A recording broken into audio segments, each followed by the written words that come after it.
ഇതുണ്ടാക്കിയെടുക്കാൻ വേണ്ട materials description ബോക്സിൽ ഇട്ടിട്ടുണ്ട്. ഇനി ഞാൻ റിപ്പീറ്റ് ചെയ്യുന്നില്ല. ഇതേ രീതിയിലുള്ള ഒരു എഗ്ഷെല്ലിൻ്റെ ഹാഫ് ഭാഗമാണ് ഞാൻ എടുത്തിട്ടുള്ളത്. ഇനി ഇതൊന്ന് കളർ ചെയ്യാം. സ്കെച്ച് പെൻസിലോ അല്ലെങ്കിൽ പെയിൻറ്റോ ഉപയോഗിച്ച് കളർ ചെയ്യാം. പെയിൻറ്റിനേക്കാളും പെർഫെക്ഷൻ കിട്ടുന്നത് ഈ സ്കെച്ച് പെൻസിൽ ഉപയോഗിക്കുമ്പോഴാണ്. ഞാനിവിടെ പിങ്ക് കളറാണ് ഉപയോഗിക്കുന്നത്. നിങ്ങൾ ഇഷ്ടമുള്ള കളർ ഉപയോഗിക്കാം. ഈ രീതിയിൽ ഇതിൻ്റെ പുറഭാഗം മുഴുവനായിട്ടൊന്ന് കളർ ചെയ്തെടുക്കണം.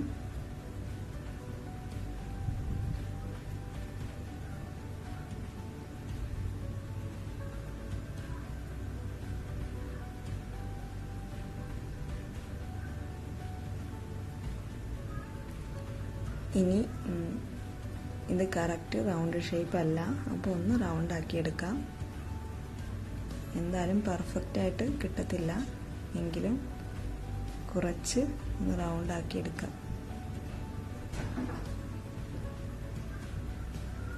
ഇനി ഈ ഭാഗവും ഈ സെയിം കളർ ഉപയോഗിച്ചൊന്ന് കളർ ചെയ്യാം.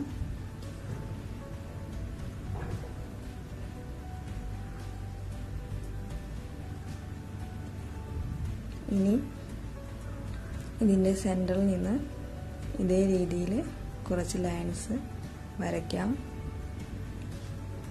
ഇത് വേണ്ട എങ്കിൽ പ്ലെയിൻ ആയിട്ടും ചെയ്യാം. ഈ രീതിയിൽ ഇത് മുഴുവനായിട്ട് ചെയ്തിട്ടുണ്ട്. ഇനി ഒരു കമ്പി എടുക്കാം. ഇതിൻ്റെ അഗ്രഭാഗം ഈ രീതിയിൽ വളച്ച് വയ്ക്കുക. ഇനി ഒരു ടിഷ്യൂ പേപ്പർ എടുക്കുക. അത് ഈ രീതിയിൽ 4 ആയിട്ടൊന്ന് മടക്കാം. ഇനി ഇത് 5 പീസായിട്ടൊന്ന് കട്ട് ചെയ്യുക. ഇനി ഓരോന്ന് ഈ രീതിയിൽ ഒന്ന് പിരിച്ചെടുക്കാം.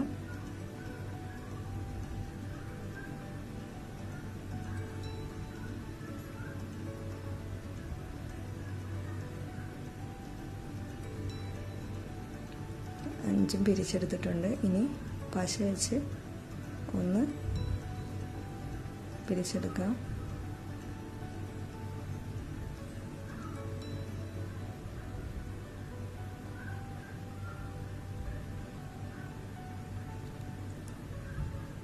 ഇനി ഇതിൻ്റെ അഗ്രഭാഗം ഈ സെയിം കളർ തന്നെ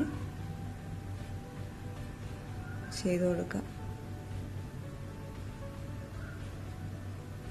ടിഷ്യൂ പേപ്പർ ഉപയോഗിക്കുകയാണെങ്കിൽ കളർ ചെയ്യാനും പിരിച്ചെടുക്കാനും എല്ലാം എളുപ്പമാണ്.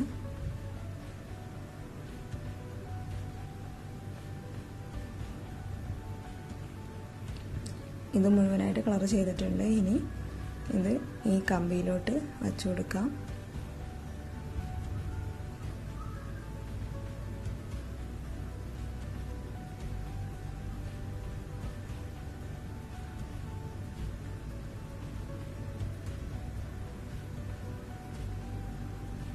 ഇനി ഇതിൽ വെച്ച് പശ വെച്ച് ഒട്ടിച്ചു കൊടുക്കാം.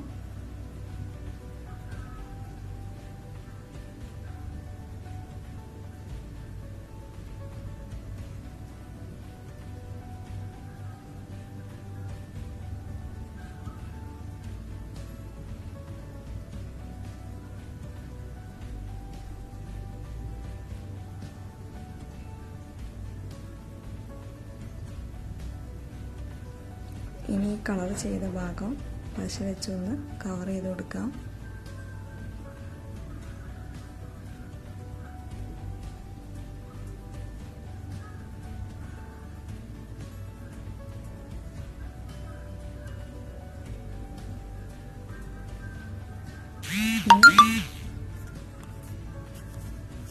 ഇത് റവയിലൊന്ന് മുക്കി കൊടുക്കാം. എല്ലാ ഭാഗവും റവയിലൊന്ന് ടച്ച് ചെയ്ത് കൊടുക്കുക.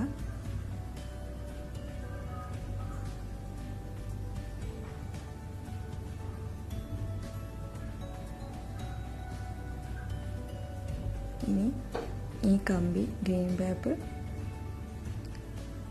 പേപ്പർ ഉപയോഗിച്ചൊന്ന് കവർ ചെയ്ത് കൊടുക്കുക.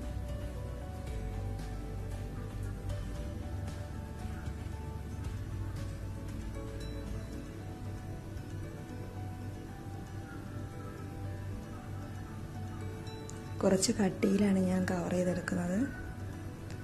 ഇതിന് പകരം ഗ്രീൻ ടാപ്പ് ഉപയോഗിച്ചും കവർ ചെയ്യാം.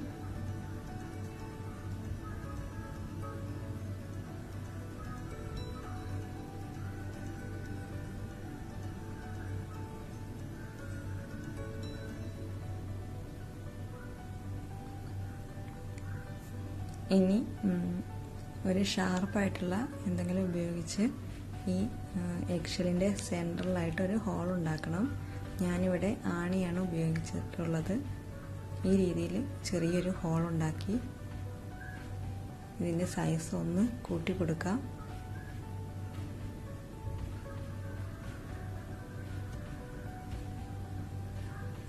ഇനി ഇത് കമ്പിയിലോട്ടായിട്ട് വെച്ച് കൊടുക്കാം.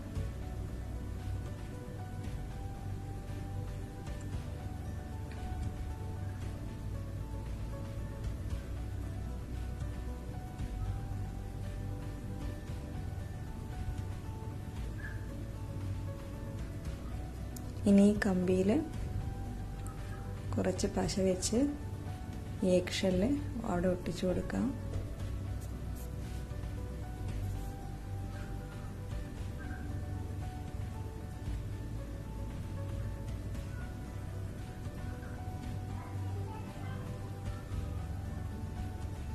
ഇത് ഒട്ടിയിട്ടുണ്ട്. ഇനി ഇതിലോട്ട് ഒരു ലീഫ് വയ്ക്കണം. അതിനുവേണ്ടി ഈ രീതിയിൽ ഇതിൻ്റെ ലെങ്ത്തും വിഡ്ത്തും ഞാൻ മെഷർ ചെയ്തിട്ടില്ല. ഈ രീതിയിലൊരു പേപ്പർ കട്ട് ചെയ്തെടുക്കുക. ഇത് രണ്ടായിട്ടൊന്ന് മടക്കി ഒട്ടിച്ചു കൊടുക്കുന്നുണ്ട്. ഇത് കട്ടിയില്ലാത്ത പേപ്പർ ആയതുകൊണ്ടാണ് ഇങ്ങനെ ഒട്ടിക്കുന്നത്. കട്ടിയുള്ള പേപ്പറാണെങ്കിൽ ഒട്ടിക്കാതെ തന്നെ കട്ട് ചെയ്തെടുക്കുക.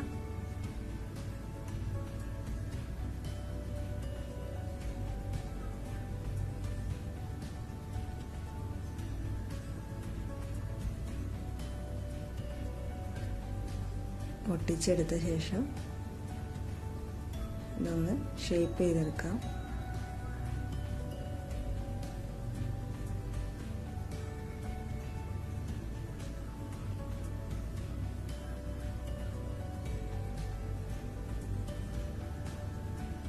ഇനി ഇതിൻ്റെ ലെങ്ത്ത് ഒന്ന് കുറച്ച് കൊടുക്കാം. ഇനി ഇതിൻ്റെ കൂടെ വച്ച് ഒന്ന് ഒട്ടിച്ചു കൊടുക്കാം.